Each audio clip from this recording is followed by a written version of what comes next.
What does it mean to be grounded? When we're feeling grounded, we're very present in our body and we're very connected to the earth. It's similar to the electrical system in a building. You know, when they put an electrical system in a building, they run a grounding wire that goes out away from the building and down into the ground.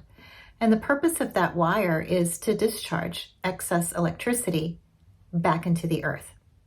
Our bodies are made very similar. We have a very similar system. You know, I've talked a lot about our biofield or our bioenergy field and how it extends out around our body. Nice, smooth energy field up to 6 feet. It's been measured up to 6 feet out away from our body in all directions. And that includes down below our body. Our bioenergy field connects down into the earth, ideally. And not only that, but we have something called a Hara line, which is like a grounding wire. It starts about 3.5 to 4 feet above our head. It comes in through the crown chakra. It runs down the core, the center of our body, connecting all those major energy centers, all those major chakras, out through the root chakra and down deep into the center of the earth.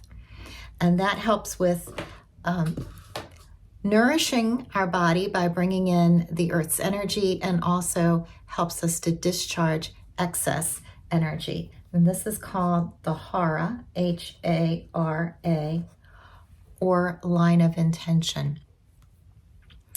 I'll tell you, when I first started doing energy healing, one of the things that we do before we attune with a client's energy is we need to ground our own energy. When I first started, I sometimes would forget to ground or I wouldn't ground myself well.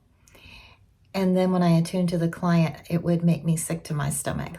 And nausea is not a pleasant feeling. So that helped me remember, if I didn't want to feel that way, remember to ground before doing attunement. And thank goodness I was more proficient at grounding and remembering to do it when I had an experience one day working with someone who had been experiencing headaches. And when I got up to around this part of their head, it was like a bolt of lightning shot out of their head, hit me in the chest. I almost felt like it was pushing me back. But because I was grounded, that excess energy hit me and discharged down into the earth before I even knew what was happening. I equate it to something like a toilet flushing, but really fast, like boom, tsh, it just went right out of my body. Okay, so just interesting side story. When I work with someone who's not feeling, someone who's ungrounded, so they're having difficulty thinking, concentrating, making decisions, and I do my pre-assessment, I have actually found people's energy field to be like really static, really frantic energy up around their head, and then it doesn't even extend all the way down to their feet. So the Hara is not connecting down, and all of this excess energy buzzing around up here is because they can't let it go. They can't release that energy. So how do you release that energy? How do you ground?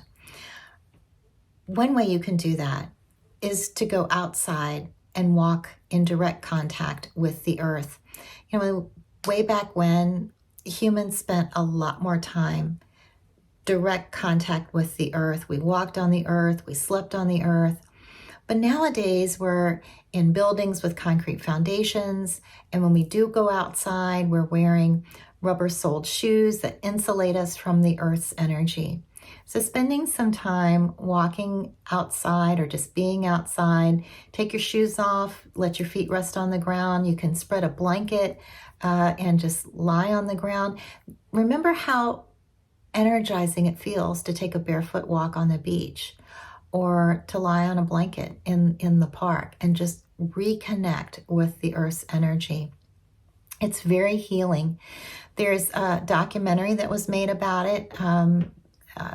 It's called the Earthing movie. You can probably find it online, where they've done studies with people who were having disease or health issues, and through regular contact with the ground, they were able to reestablish that homeostasis in their own body's electrical energy system.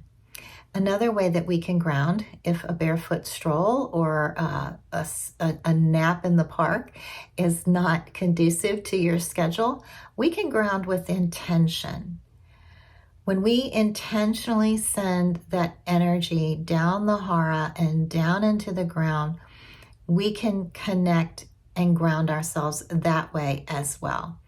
I have a meditation for grounding on my YouTube channel. I'll link to it in the comments. It's a 12-minute meditation. You can fire it up before you go to bed at night and listen to it as you're falling asleep. But it will take you through the process of grounding yourself. Once you become acquainted with the process, you can ground yourself instantly. It's not going to take 12 minutes every time. I don't meet with a client and then go off and spend 12 minutes grounding myself before a session. I can do it instantly. And as a matter of fact, I ground myself every morning because I believe it is essential to quality of life and good health to keep ourselves grounded. So I hope you'll give that a try. If this content appeals to you, I invite you to go to intendwell.us, enter your email address, and join my intention circle. There's no charge. This is just extra bonus information for people who want to go a little bit deeper with the type of content that I'm offering. Every Friday morning, you'll get a little email from me with some additional content that I don't make available on my public channels. And if you decide it's not for you, you can always unsubscribe at any time. Thank you for your time and attention today. I hope this information was helpful to you. Go get grounded and remember to intend well.